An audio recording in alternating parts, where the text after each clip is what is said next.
Bonjour et bienvenue pour cette 318e édition de Un jour un comics, l'émission d'originalcomics.fr qui vous présente les meilleurs comics en VO disponibles à la nouveauté sur originalcomics.fr. Aujourd'hui, nous allons parler d'une nouvelle série Spider-Man qui s'appelle tout simplement The Scarlet Spider. C'est Ben Reilly, vous savez, Ben Reilly. C'est une extension de la saga, ou j'ai envie de dire des sagas du clone. C'est le retour de Ben Reilly.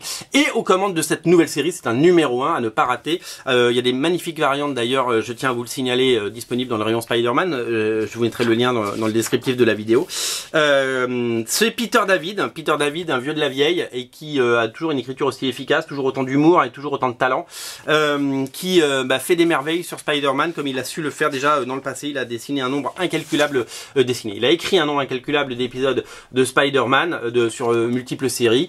Et nous avons au dessin, je m'embrouille, nous avons Mark Bagley qui fait son grand retour dans l'univers de Spider-Man. Vous savez qu'il a dessiné suite à Todd McFarlane et Eric Larsen des dizaines et des dizaines d'épisodes de Amazing Spider-Man dans les années 90.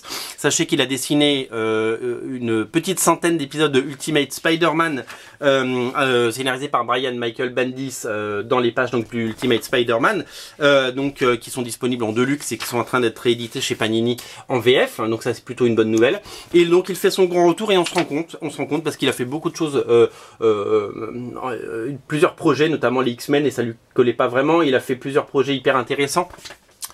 Comme notamment il avait fait des projets chez DC, il avait dessiné du Batman, il avait dessiné une série qui s'appelait Trinity, et c'est vraiment sur Spider-Man qu'il est le plus doué et le plus talentueux. Alors on a plaisir à retrouver tous les personnages de la saga du clone, Ben Reilly bien entendu, Kane, et à voir évoluer cette vision alternative d'un monde de Spider-Man et d'une vision de Peter Parker qui n'aurait pas eu l'enfance et la vie qu'il a eu actuellement. Donc du coup on revient aux fondamentaux de Spider-Man et de Scarlet Spider. C'est hyper intéressant et moi j'ai pris un vrai plaisir à lire ce comics qui est d'une fraîcheur folle, et quand je vois ce niveau de dessin sur Mark Bagley, je suis absolument ravi parce que c'est exactement ce qu'on attend de ce dessinateur. Il est né pour dessiner Spider-Man, clairement.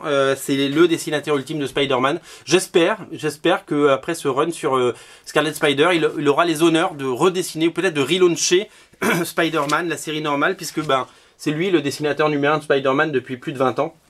Et il faut quand même le dire, il y a eu des dessinateurs qui ont marqué Spider-Man comme John Romita Jr., comme Todd McFarlane, on l'a dit, mais celui qui à mon avis marquera à tout jamais la série, c'est Mark Bagley pour son énergie, son talent et bien entendu sa productivité, puisque c'est une machine de guerre. Il produit des pages vraiment de façon industrielle. Voilà, c'était la 318e émission. Sautez sur ce titre, il est vraiment intéressant. Moi je vous invite vraiment à sauter dessus.